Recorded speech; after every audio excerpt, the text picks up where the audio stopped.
Olá pessoal, no vídeo de hoje nós vamos falar sobre Marx e a existência de Deus.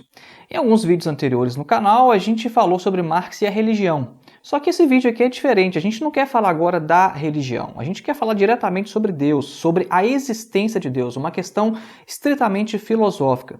Porque mesmo que todas as religiões sejam falsas, isso não quer dizer que não exista um Deus. Isso quer dizer unicamente que, então, os homens não conseguiram ainda ter uma apreensão desse Deus. E talvez o fato de várias religiões existirem, de fato, aponta para uma esfera da transcendência. Então vejam que isso é uma questão diferente. A gente não quer analisar a questão de um ponto de vista sociológico ou histórico. A religião enquanto um agrupamento de pessoas, com determinados ritos, cultos, ou então a religião de um ponto de vista histórico, o seu desenvolvimento. A gente não quer fazer isso nesse vídeo. A gente mais ou menos fez isso quando a gente falou sobre a religião enquanto ópio do povo, mas agora a gente quer falar não sobre religião, mas sobre Deus especificamente. E a gente quer mostrar então qual que é a opinião de Marx sobre essa questão. Marx ele não deu muitos detalhes sobre isso, ele escreveu pouquíssima coisa, e nesse vídeo então nós vamos especificamente ler um pequeno trecho da sua dissertação de doutorado. No Brasil a gente fala tese de doutorado, mas na Alemanha o nome é dissertação. E ele faz um comentário bem interessante sobre essa questão da existência de Deus, dos argumentos filosóficos para a existência de Deus, e é sobre isso que a gente vai comentar brevemente aqui. Acompanhe.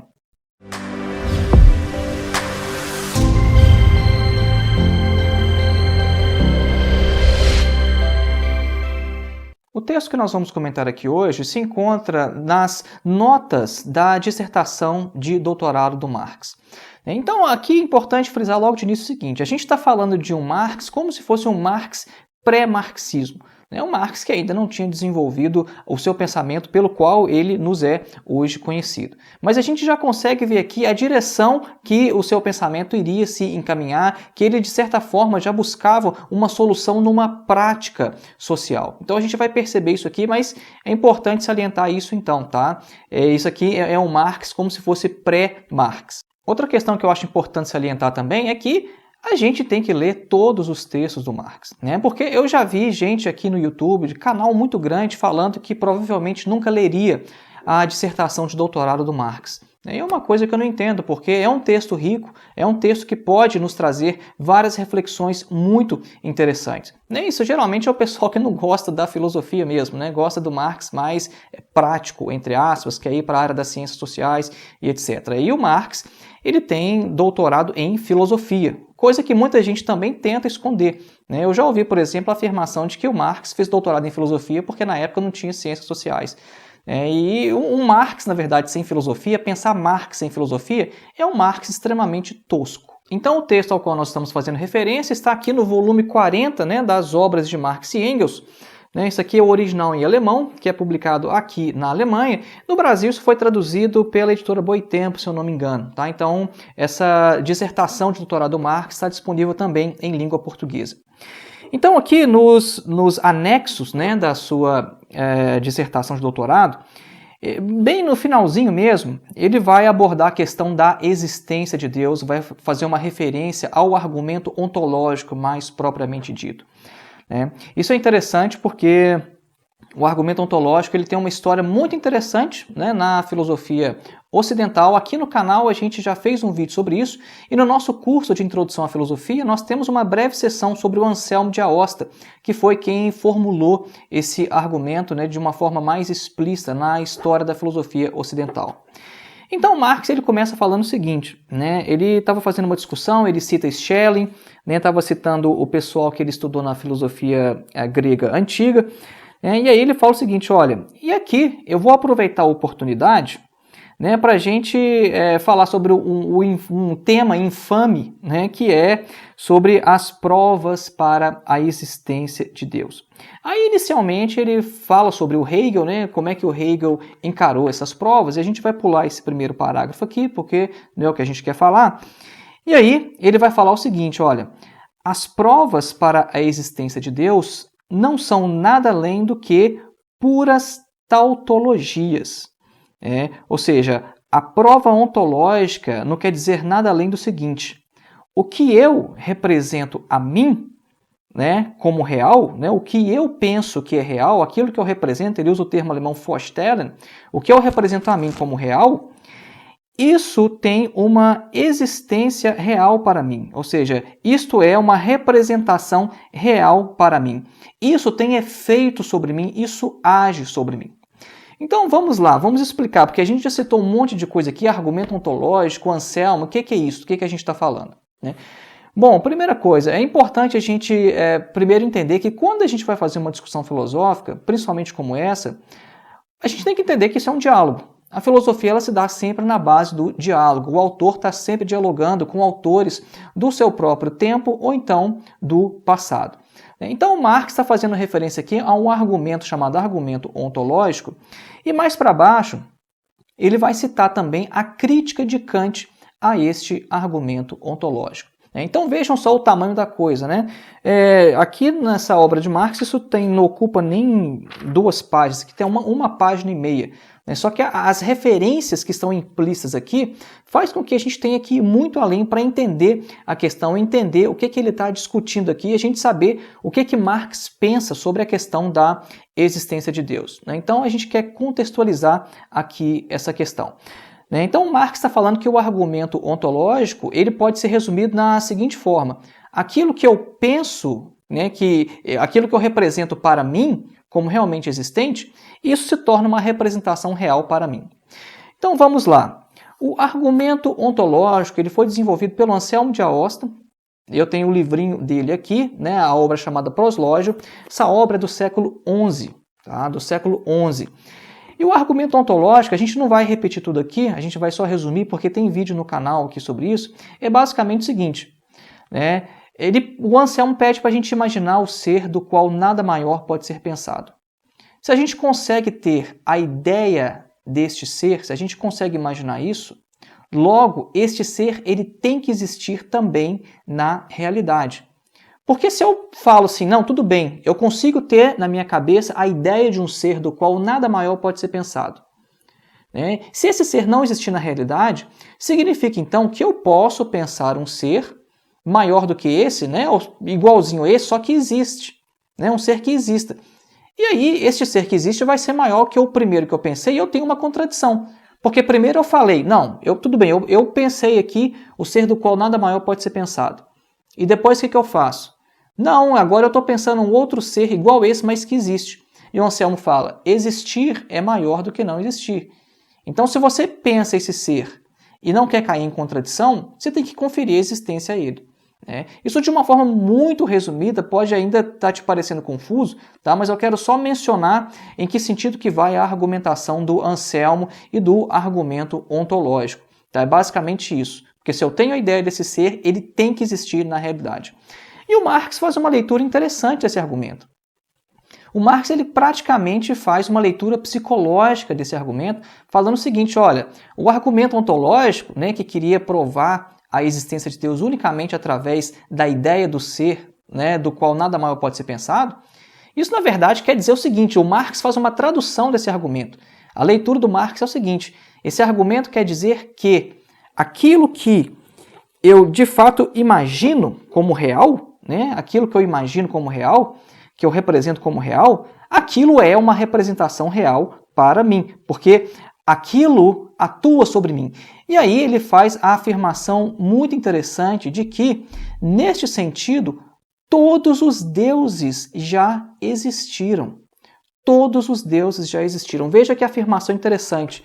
O Marx falando que todos os deuses já existiram. Não só os deuses gregos, por exemplo, mas também o próprio Deus cristão.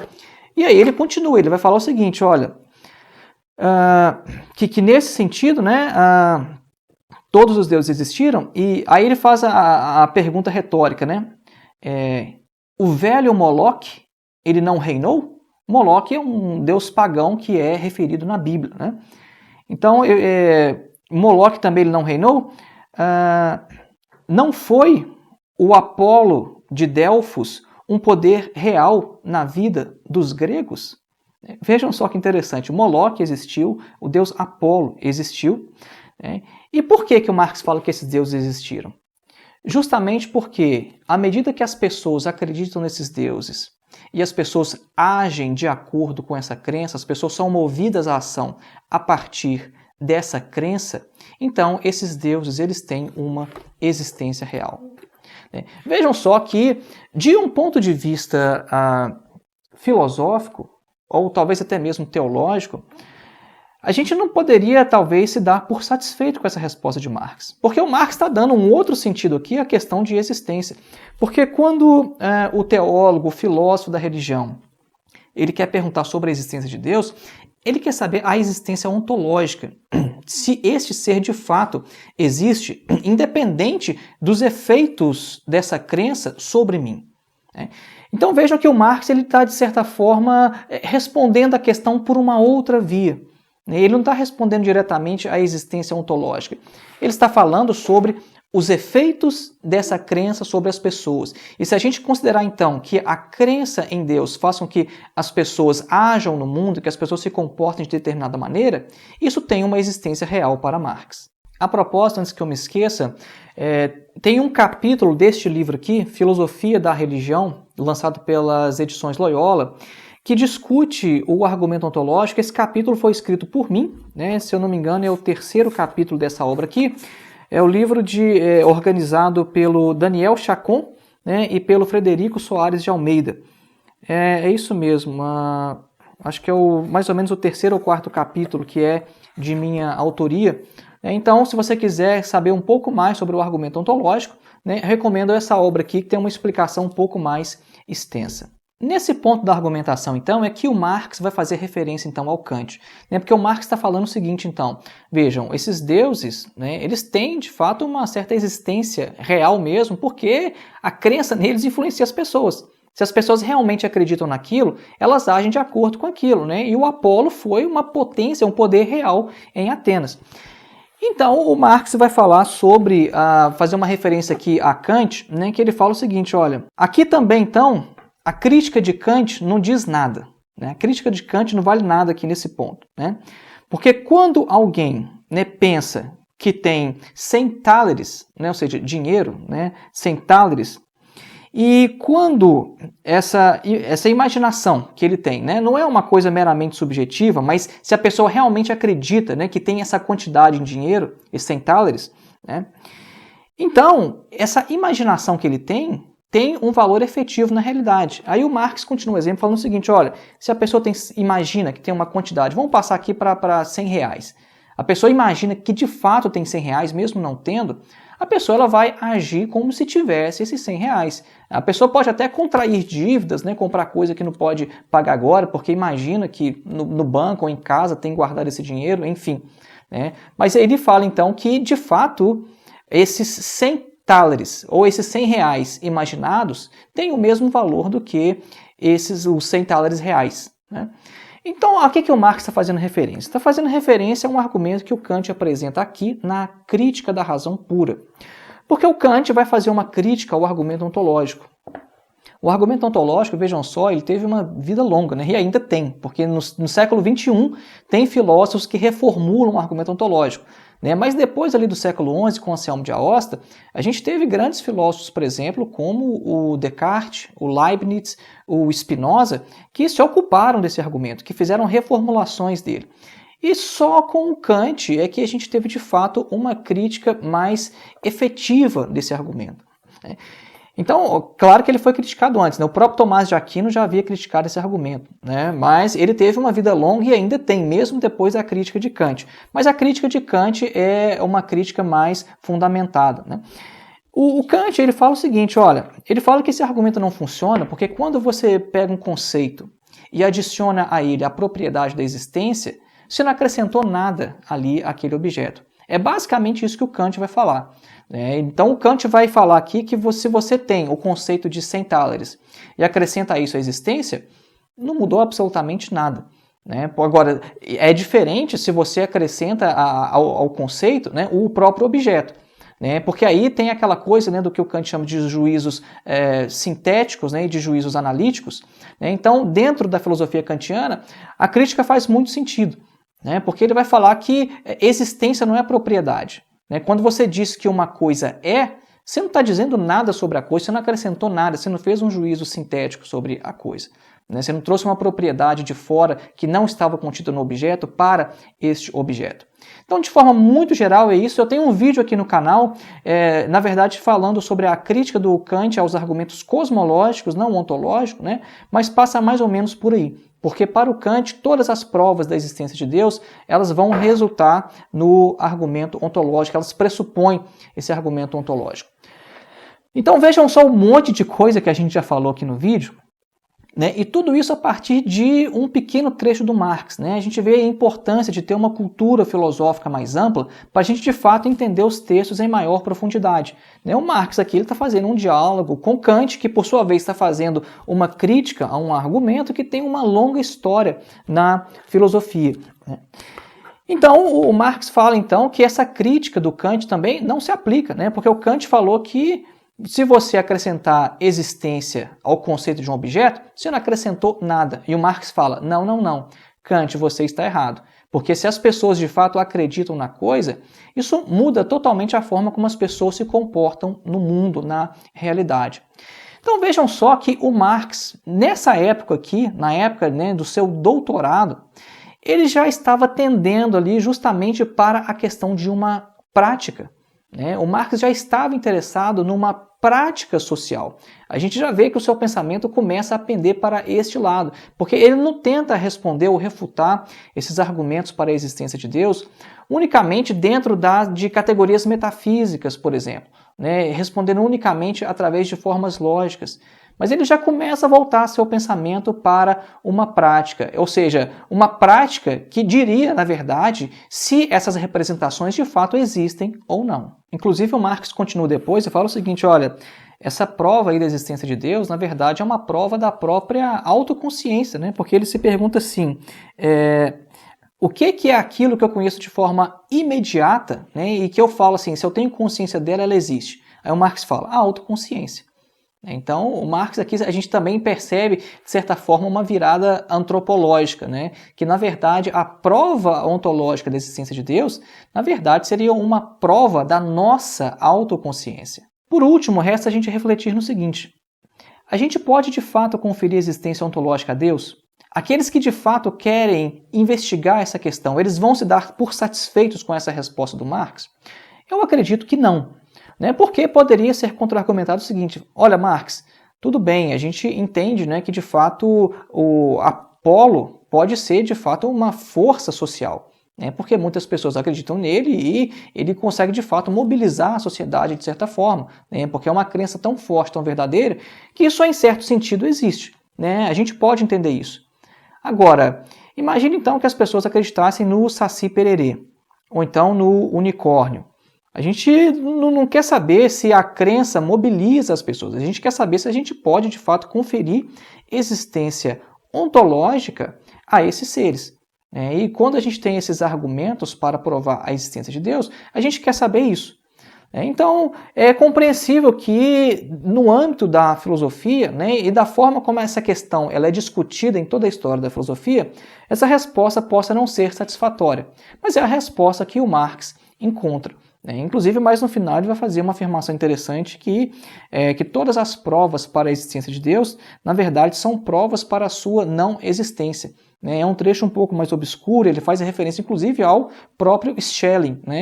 Interessante que o Lukács, depois, na Destruição da Razão, vai colocar o Schelling como pai do irracionalismo e etc. E a gente vê o próprio Marx, nesse período pré-marxista, usando o Schelling como fonte em seu trabalho de pesquisa. Então, de certa forma, a gente pode dizer, Marx afirma que todos os deuses existiram. Todos os deuses existiram. Mas em que sentido de existência? A gente percebe, então, que Marx está trabalhando com um conceito diferente aqui de existência. Aqueles que querem saber se Deus existe, eles fazem uma questão a nível ontológico, se Deus é tão real quanto eu sou real, por exemplo, ou pelo menos eu penso que eu sou real. A questão ela se direciona nesse sentido na tradição filosófica. E o Marx está respondendo a questão, mas de uma outra maneira. Não, existem como força social. Há um outro trecho da obra de Marx em que ele discute também sobre a existência de Deus, sobre essa questão da criação, né?